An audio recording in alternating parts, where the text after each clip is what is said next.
नमस्कार मित्रांनो, 2 मे भागामध्ये दिशा कॉन्फरन्स रूममध्ये येते आणि हरीशला हळूच विचारते, माझे फोटो ॲड केले ना?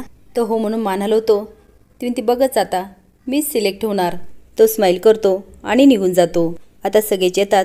हरीश म्हणतो, मी बेस्ट 500 फोटो सिलेक्ट केले आणि त्यामधून पण काही स्पेशल फोटो सिलेक्ट केले आणि त्यामधून ज्यांचे बेस्ट डोळे 1 बाय 1 आपण ते बघूया. आता स्क्रीनवर फक्त डोळे दिसत असतात.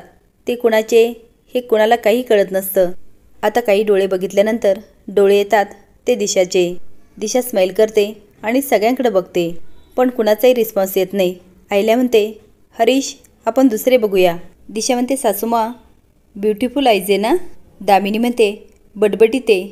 दिशा म्हणते, म्हणजे?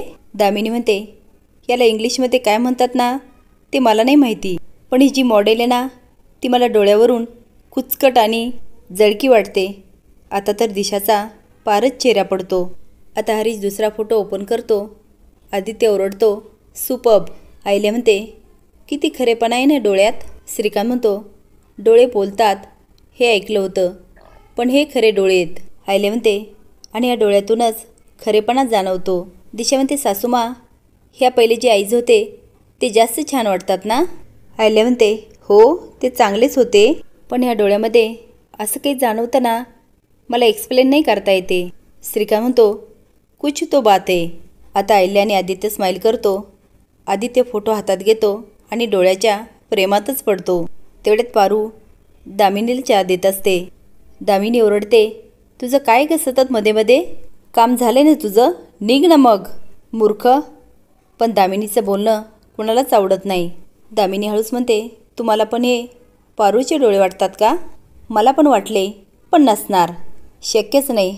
आईला म्हणते, मला काय वाटतं, बाकीच्या डोळ्यांमध्ये ती जादू नव्हती. हे डोळे आपल्या काजळासाठी परफेक्ट वाटतात.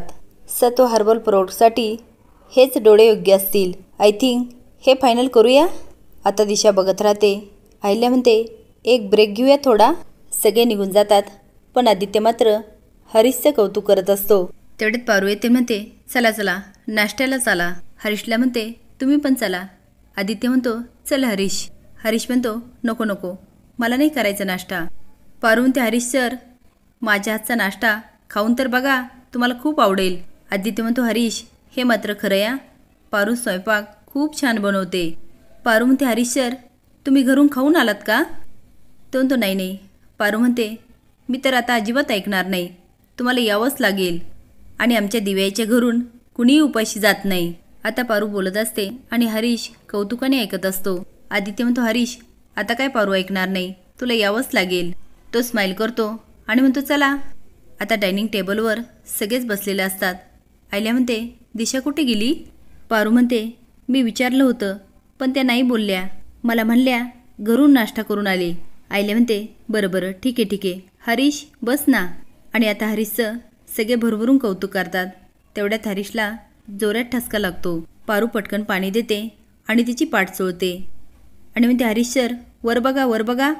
हे पारूचं वागणं सगळे कौतुकाने बघत असतात. आता आईला श्रीकांतकडे बघते आणि दोघं पण मान हलवतात. गणी खेळत असतो, पण त्याच्या हातातून वैजू सुटते आणि गायब होते. तो मोठ्याने आवाज देत असतो, वैजू वैजू. दिशा दामिनीला म्हणत असते, एक नंबरचे स्टुपिड आणि इडियट लोक येते, यांना बिझनेसमध्ये काय चालतं ना याचीसुद्धा आयडिया नाही आहे. दामिनी म्हणते, अच्छा ते डोळे तुझे होते तर तरी मला झालं हे डोळे कुठेतरी बघितलेत, बरे होते पण. दिशा बघायला लागते. ती नाही म्हणजे छान मस्त. दिशा म्हणते, दामिनी तू माझ्यासोबत खेळू नको आ.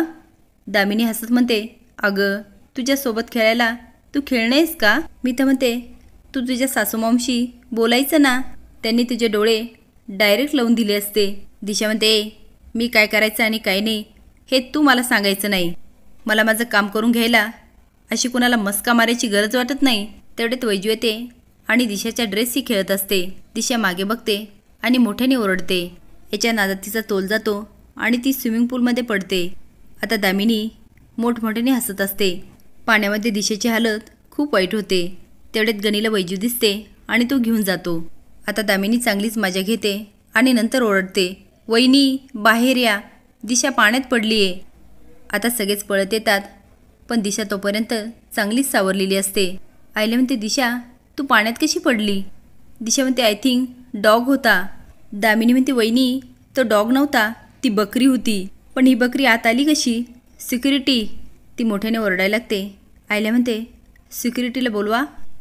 आता सगळेच पळत येतात, पण आईला म्हणते, अजून 2-3 वाढवा आणि लक्ष द्या, अशी चूक नाही झाली पाहिजे. पारू मनात म्हणते, बकरी म्हणजे ही वैजूच असणार. दिशा पाण्याच्या बाहेर येते. श्रीकांत म्हणतो, टॉवेल घेऊन या. ते अंगावर टॉवेल घेते. आईला म्हणते, दिशा जा कपडे चेंज कर. आता सगळेच निघून जातात, पण जाताना दामिनी पारूकडे बघत जाते. पारू घरी जाते म्हणते, गणी वैजू कुठे गेली होती का? गणी म्हणतो, होय मी तिला लई शोधली, पण ती सापडतच नव्हती. पारू म्हणते, अरे वैजूच्या नादात त्या दिशा मॅडम पाण्यात पडल्या. गणी मोठ्याने हसायला लागतो. पारू म्हणते, गणी. तेवढ्यात प्रीतम म्हणतो, मजा आली ना, मजा आली ना, टाळ्या वाजवत आणि मोठ्याने हसत म्हणतो, मला तर खूप मजा आली. पारू म्हणते, प्रीतम सर तुमची बायको आहे ना ती? तर तो बायको नाही, होणारी बायको, आणि जेव्हा होईल ना तेव्हा बघता येईल. पुन्हा हसायला लागतो. त्याच्यासोबत गणी पण हसत असतो. आता दोघं बरीच मस्करी करतात. पारू म्हणते, आत्ता कळालं नाही वैजू होती, पण कळालं तर. असेच नवीन अपडेट जाण्यासाठी लाईक आणि सबस्क्राईब करा. धन्यवाद.